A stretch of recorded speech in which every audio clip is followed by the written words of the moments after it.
Momen pria balas budi ke ibu kosnya dulu, izinkan tinggal gratis semasa kuliah. Seorang pria membagikan kisahnya ketika berjumpa kembali dengan ibu kos yang telah membantunya semasa kuliah dulu. Diketahui, video tersebut viral usai diunggah dalam akun TikTok @marinusyaung, pada Senin tanggal 17 Juni tahun 2024.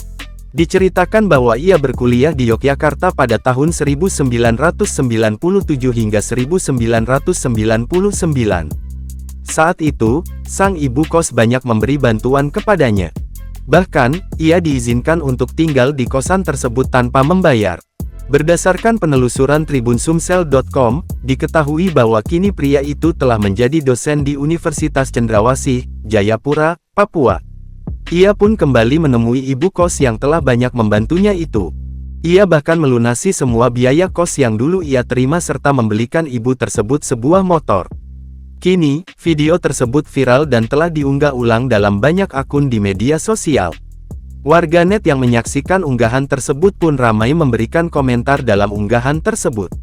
Hingga saat berita ini dibuat, unggahan tersebut telah disaksikan 1,4 juta kali dan disukai oleh 92.000 pengguna.